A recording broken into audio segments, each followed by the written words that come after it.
बिस्मिल्लाहिर्रहमानिर्रहीम अस्सलाम वालेकुम, welcome back to our channel inspired. तो बेसिकली आज की वीडियो के अंदर हम जो है नेक्स्ट एग्जांपल को डील करने जा रहे हैं जो कि न्यूमेरिकल प्रॉब्लम नंबर 11 है। तो अगर उससे प्रीवियस वीडियो की बात की जाए तो उसके अंदर हमने न्यूमेरिकल नंबर 10 कवर किया था, ठीक है। तो बेसिकली जो न्यूमेरिकल नंबर 10, 11, 12 और रिलेटेड है एग्जाम्पल 11.6, 7 और 8। तो बेसिकली जितने भी एग्जाम्पल और न्यूमेरिकल हैं इनको क्लियर करने से पहले जो है सीरीज कम्बिनेशन ऑफ कैपेसिटर और पैरेलल कम्बिनेशन ऑफ कैपेसिटर को समझना बहुत जो है वो लाजमी है। तो बेसिकली अगर वो वीडियो आपने स्किप करती है तो उसका लिंक हम डिस्क्रिप्शन में दे देंगे, जिसको आप विजिट करके उनको देख सकते हैं, ठीक है। वो एक इंपॉर्टेंट टॉपिक है क्योंकि जो इनका बेसिकली जो इनका न्यूमेरिकल आता है वो लाजमी आता है, या इनका कंसेप्चुअल क्वेश्चन बनता है या न्यूमेरिकल लाजमी पेपर में आते हैं, ठीक है। तो बेसिकली अगर वो वीडियो आप देख लेंगे और ये न्यूमेरिकल कवर कर लेंगे तो आपको कोई भी क्वेश्चन मिल जाए रिलेटेड कैपेसिटर की चार्जिंग के डिस्चार्जिंग के, तो आप उसको इजीली सॉल्व कर सकते हैं। बेशक बीएस लेवल का क्वेश्चन हो, क्योंकि वो एक जो है वो इनिशियल स्टेज है जिसकी मदद से आप मुश्किल से मुश्किल क्वेश्चन को सॉल्व कर सकते हैं। तो स्टार्ट करते हैं अपनी वीडियो को और आ जाते हैं स्क्रीन की तरफ।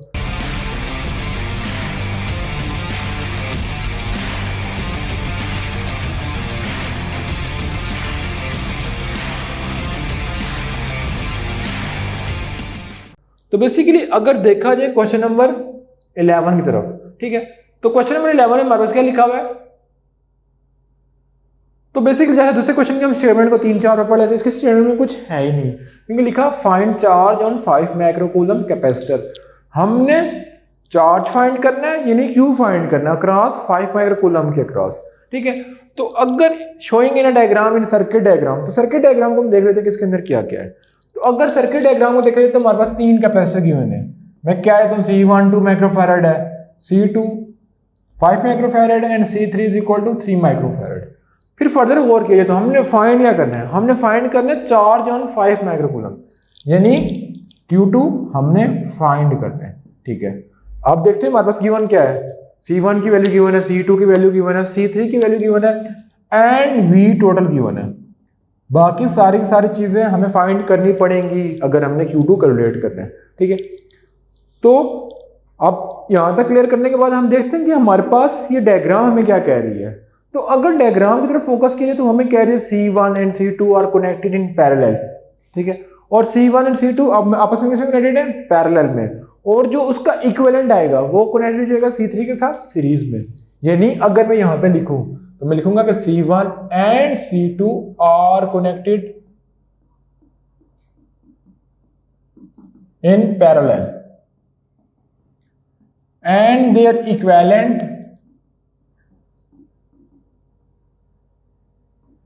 is series with C3, ठीक है। तो मैंने लिखा है कि C1 एंड C2 पैरेलल में और जो इसका इक्विवेलेंट होगा वो C3 के साथ सीरीज में हो जाएगा। मीन कि अगर C1 और C2 पैरेलल में, तो मैं इसका इक्विवेलेंट फाइंड कर लेता हूं। मैं लिख रहा हूं ना C1 पैरेलल विद C2, तो उसका इक्विवेलेंट कैसे फाइंड कर लेंगे? तो मैं कह दूंगा कि पैरेलल, ठीक है, इन पैरेलल कॉम्बिनेशन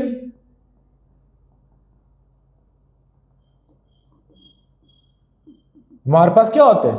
हमारे पास बेसिकली होता है C equivalent is equal to C1 plus C2 plus C3 up to so on Cn, ठीक है, ये फॉर्मूला होता है। तो बेसिकली मैं कह रहा हूं कि इस सर्किट डायग्राम से हमें ये पता चल रहा है कि 2 microfarad and 5 microfarad are connected in parallel, so their equivalent will be. तो इसके इक्विवेलेंट को मैं कहता हूं C इक्विवेलेंट के ऊपर डैश डाल दूंगा, क्योंकि ये प्राइमरी इक्विवेलेंट है। जो परमानेंट होता है वो सब का कॉम्बिनेशन होता है, ठीक है। तो बेसिकली ये आ जाएगा C1 प्लस C2, ठीक है। तो अगर फर्दर गौर किया जाए तो C1 की कितनी वैल्यू है? तो बेसिकली C1 की वैल्यू है 2 माइक्रोफैरड एंड C2 की 5 माइक्रोफैरड।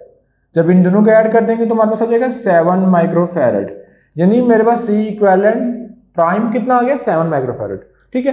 तो अब इस डायग्राम को थोड़ा बहुत मैं डेमोन्स्ट्रेट करता हूँ एक न्यू डायग्राम से, ठीक है। तो उसको मैं ड्रॉ कर लेता हूँ। तो मैं कहता हूँ मेरे पास एक कैपेसिटर है C3 जो क्या है 3 माइक्रोफैरड का, ठीक है। उसके बाद मेरे पास एक और कैपेसिटर है, ठीक है।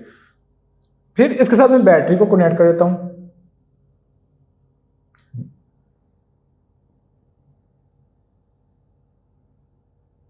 ठीक है। अब ये जो मैंने नया कैपेसिटर ड्रॉ किया, बैटरी मेरे पास 6 वॉट की थी, अब मैंने जो नया कैपेसिटर ड्रॉ किया वो इन दोनों का इक्विवेलेंट है, जिसको मैं नाम दे दूंगा ये सी इक्विवेलेंट प्राइम है, जिसकी वैल्यू कितनी आ रही थी 7 माइक्रोफैरड। ठीक है, तो अब इस डायग्राम से मैंने ये डायग्राम डाल ली, ठीक है, ताकि मैं वैल्यू कैलकुलेट कर लूँ, यानी सी इक्विवेलेंट जो टोटल है वो फाइंड कर लूँ। ठीक है, तो अब मैं फर्दर क्या करूँगा, ठीक है, तो फर्दर मूव करते हैं। ठीक है, तो मैं देखूंगा कि जो मेरे पास ये सर्किट डायग्राम है मुझे क्या बता रही है, तो ये मुझे बता रही है कि बेसिकली जो है C3 and C4 are connected in series में कनेक्टेड है, और साथ एक बैटरी कनेक्टेड है जो 6 वॉट की है। तो सीरीज में फॉर्मूला क्या होता है इक्विवेलेंट का, तो 1 divided by C equivalent is equal to 1 divided by C1 C2 C3 up to so on 1 over C है। ठीक है, तो मेरे पास अभी दो वैल्यू है तो उनको यूज कर लेता हूँ। तो बेसिकली जब इनकी कैलकुलेशन करूंगा तो वो क्या हो जाएगी कि 1 divided by C equivalent is equal to 1 divided by C3 plus 1 divided by C equivalent prime, ये आ गया। अब मैं वैल्यू पुट कर लेता हूँ, इसकी है 3 माइक्रोफैरड और उसकी बेसिकली 7 माइक्रोफैरड। ठीक है, तो बेसिकली जब मैं इनका एलसीएम ले लूंगा तो वो आ जाएगा 21, यहाँ पे 7 माइक्रोफैरड और वहाँ पे 3 माइक्रोफैरड, यहाँ पे आता 1 डिवाइडेड बाय C इक्विवेलेंट। अब मैं इनकी पोलैरिटी उलट कर दूंगा तो 21 डिवाइडेड बाय 10 हो जाएगा, जिसको मैं पॉइंट में से निकालूंगा तो 2.1 माइक्रोफैरड। ठीक है, तो अब इस डायग्राम के मुताबिक मेरे पास एक चीज की कैलकुलेशन है, ये क्या कैलकुलेशन है ये कि जो मेरे पास इसके अंदर बेसिकली C इक्विवेलेंट टोटल, ठीक है, वो कितना आ रहा है, यानी जिसको मैंने कहा था कि C3 प्लस, ठीक है, C1 पैरेलल विद C2, इन सब का कॉम्बिनेशन से मेरे पास रिजल्ट कितना आ रहा है, इसको मैं रेस कर लेता हूँ, समझाने के लिए लिखा मैंने क्योंकि इतनी स्पेस नहीं है। वो कितना आ रहा है बेसिकली 2.1 माइक्रोफैरड, ये आ गया। ठीक है, अब इस डायग्राम को जो है बेसिकली आप फर्दर कर लेते हैं और बाद में इस डायग्राम को रेस कर लूंगा। ठीक है, अब एक चीज हमारे ज़हन में होनी चाहिए कि सबसे पहले हमने सारी चीजों का टोटल फाइंड करना था, तो मैंने C इक्विवेलेंट कैलकुलेट कर लिया, V टोटल मेरे पास गिवन था, Q टोटल रहता है, तो Q टोटल को हम बेसिकली कैपेसिटेंस के फार्मूले से कैलकुलेट कर लेंगे। जैसे हमारे पास फार्मूला आया था कि Q total is equal to C total into V total, तो C टोटल हमें पता है कितना आ रहा है 2.1 और V टोटल हमारे पास है 6, तो बेसिकली कितना आ जाएगा 12.6 माइक्रो कूलम। तो मेरे पास अब Q टोटल भी आ गया 12.6 माइक्रो कूलम। ठीक है, अब फर्दर एक चीज समझने वाली है। ठीक है, अब क्या चीज समझने वाली है कि बेसिकली अगर इस डायग्राम की तरफ गौर किया जाए, ठीक है, तो हमारे ज़हन में क्वेश्चन आता है कि सीरीज के अंदर क्या होता है, यहां पे मैं लिख लेता हूं कि सीरीज के अंदर क्या होता है, सीरीज कॉम्बिनेशन चार्ज सेम होता है, यानी Q1 is equal to Q2 is equal to Q total. ठीक है, यानी Qn तक आपस में इक्वल होते हैं। लेकिन अगर हम पैरेलल की बात करें उसमें क्या होता है, V1 is equal to V2 is equal to V3 is equal to V total, ये होता है। ठीक है, तो अब इसको इस डायग्राम के साथ रिलेट करते हैं। तो हमने बात की है कि सीरीज के अंदर क्या होता है, चार्ज सेम होता है, यानी अब मैं बात नहीं करूँ कि सीरीज के अंदर चार्ज सेम होता है, तो ये डायग्राम जो है इसको अब स्किप कर दे फिलहाल, डायग्राम इस डायग्राम तो गौर करें। तो इस डायग्राम के अंदर जो हमारे पास C3 एंड C इक्विवेलेंट आ रहा है, ठीक है, C3 एंड C इक्विवेलेंट, उसका मतलब है कि ये दोनों के दोनों आपस में सीरीज में। ठीक है, तो मैंने Q टोटल फाइंड कर लिया, तो बेसिकली ये डायग्राम मुझे क्या कह रही है कि अब मैं इसको कहां लिखूं, तो बेसिकली मैं यहां पे लिख लेता हूं। ये डायग्राम में क्या बता रही है, तो ये डायग्राम हमें ये बता रही है कि Q1 यानी जो इसके क्रॉस है Q3 सीरीज में है ना, सीरीज के अंदर सारी के सारी चार्ज आपस में इक्वल होते हैं। Q3 and Q prime equivalent is equal to कितना आ रहा था हमारे पास 12.6, जो यहां से मैं लिख रहा हूं 12.6 माइक्रोकूलम, 12.6 माइक्रोकूलम, ये आ गया। ठीक है, अब इस डायग्राम को मैं रेज कर लेता हूं ताकि मैं यहां पे कैलकुलेशन कर सकूं। ठीक है, तो मैं इसको मिटा देता हूं। ठीक है, तो बेसिकली इस डायग्राम को मिटाने से पहले मैं आपको एक चीज बता दूं कि इसके क्रॉस कितना आ रहा है, 12.6 माइक्रो कूलम, और इसके क्रॉस कितना आ रहा है, Q equivalent prime 12.6 micro coulomb. ये चीज क्लियर है? ठीक है, अब मैं इस डायग्राम की तरफ फोकस करता हूं।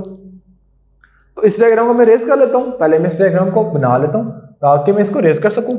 तो बेसिकली अगर इस डायग्राम को होर करके मैं इसकी तरफ लिखा जाऊं तो इसके क्रॉस जो Q3 आ रहा है वो कितना आ रहा है, 12.6 माइक्रो कूलम। ठीक है, अब जो चीज मैंने रेस जिसे नहीं की कि ये जो Q इक्विवेलेंट है इन दोनों का टोटल था, यानी जो यहाँ पे मेरे पास आ रहा था इन दोनों का Q इक्विवेलेंट प्राइम इन दोनों का, वो कितना आ रहा था 12.6 माइक्रो कूलम, और C इक्विवेलेंट प्राइम कितना आ रहा था, वो आ रहा था 7 माइक्रो कूलम फैराड। ठीक है, अब मैं इसको रेस कर लेता हूँ। ठीक है, क्योंकि इस डायग्राम का मकसद नहीं है, क्योंकि सारी चीजें मैंने उसमें लेबल कर दी हैं। अब मैं यहाँ पे कैलकुलेशन कर लेता हूँ। ठीक है, तो बेसिकली हमने इसके क्रॉस Q3 भी आ गया, C3 भी आ गया, तो अब हमारे जहन में आता है कि Q3 C3 आ गया तो हम V3 तो इजीली कैलकुलेट कर लेंगे, क्योंकि हमारे पास फार्मूला होता है कि Q3 is equal to C3 into V3। तो हम इस फार्मूले को लगाएंगे तो V3 is equal to Q3 divided by C3, ये आ जाएगा।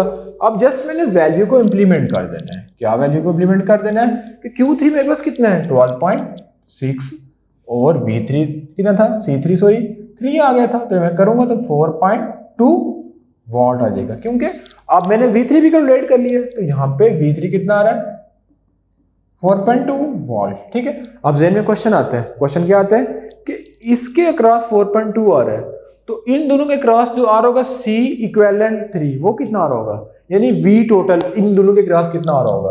तो मेरे पास अगर इसी फार्मूले को यूज करूं मैं, ठीक है, तो ये जो फार्मूला लिखा हुआ है, यानी यहाँ पे मैंने ये चीज छोड़ दिया है, V इक्विवेलेंट प्राइम मैंने फाइंड करना रह गया था। ठीक है, तो अगर मैं बात करूं डायग्राम के रिस्पेक्ट से, तो ये पूरे का पूरा मतलब कि ये चीज और ये चीज सीरीज में है, यानी मैं ये बात कर रहा हूं। ठीक है, यानी ये डायग्राम छोटी सी मैं बना लेता हूं, C3 and C equivalent prime. ठीक है, ये दोनों के दोनों किस में थे, सीरीज में वोल्टेज क्या होता है, डिस्ट्रीब्यूट होता है, यानी क्या हो जाएगा कि V total is equal to V cross 3 plus V equivalent prime. ठीक है, उसके रिस्पेक्ट में लिख लिया। ठीक है, अब मुझे पता है कि V टोटल कितना आ रहा है, V टोटल कितना आ रहा है 4.2 सॉरी V टोटल हमारे पास है 6, जो कि ये गिवन है।